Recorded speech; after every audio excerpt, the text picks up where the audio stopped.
Senator Cassidy. Hey, Mr. Greer, thank you for being here.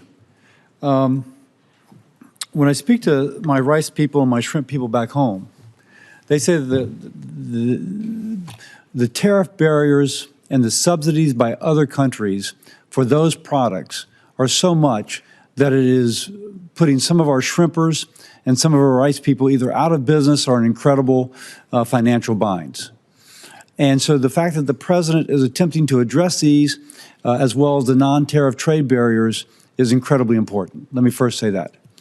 But I also hear from my producers that the mean tariff being selected to apply to a country may not account that for rice, for example, the tariff is much higher for that particular product, and that it is not adequate to address that which is taking place. Any thoughts on that, and how can we have something more particular for products which are really over tariffed? Yes, thank you, and I appreciate that concern, and the tariff rate applied to many of these countries again was a countrywide rate. It wasn't product specific. My sense is if countries come to us and they expect to have some kind of a different plan, they will need to change these things, right? And they will have specific products, specific barriers that they would have to address. Right, or else, you know, the president, again, he's fixed his purpose. He wants to see production back here. He wants to see our agriculture producers doing well. And these countries just have to have reciprocal trade with us. And that means taking care of the types of barriers and tariff rates you're talking about. So it sounds like you, one of the things I think they want to know is that since shrimp might be a relatively small part of trades with some of these countries, that the interest of, for example, shrimp will not be sacrificed in part of a greater whole. No, I think, and I saw a really interesting article today in the New York Times on shrimp. You may have seen that, where the tariffs have actually given a bit of a lifeline to these shrimpers. And I think that, you know, if there's going to be any kind of change to any of this, and I'm not going to prejudge that, we have to make sure that our industries are protected adequately, so we don't go backwards with the deficit.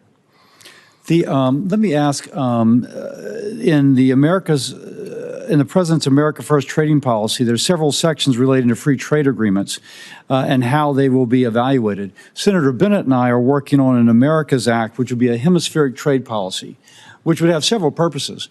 One, to strengthen those ties. Secondly, to keep the Chinese from making the incursions that they are absolutely making throughout the hemisphere. Some are calling the Caribbean a Chinese lake. And so this would allow us to push back upon that. Can you share anything regarding the analyses of the free trade agreements we have within our hemisphere, and then specifically on countries like Argentina who would like an FTA with our country? Certainly, I would say that we are first and foremost focused on addressing this emergency and the reciprocal tariff action and implementing it appropriately. With respect to relations in the hemisphere, any kind of trade arrangements with these trading partners, I think, need to be coupled with strong rules about third countries. What I don't want is a situation where these countries are using, their export platforms to incorporate content and goods from, China or other Asian countries, where we have a real issue with our deficit and offshoring of manufacturing. I would expect any kind of changes to these arrangements to be accompanied by changes in rules of origin to ensure that the United States and U.S. workers are really benefiting from these agreements. So nothing from an FTA in general, but the specific of where it's being used to circumvent the intent of the FTA is the concern of the administration. Yes, that's certainly a huge concern. And again, the president wants to see factories back here. The most certain way to not have a tariff is to build your factory in the United States. If people want to use other countries and insist on that, then we want to make sure that they're not using that to arbitrage for higher tariff jurisdictions to use them as an unfair export platform. Let me ask you this. Louisiana has some of the largest ports in the nation by tonnage. And all the commodities going from the Midwest flow through my state going out to the world. Earlier, USTR proposed imposing like $1 million for every vessel built in China.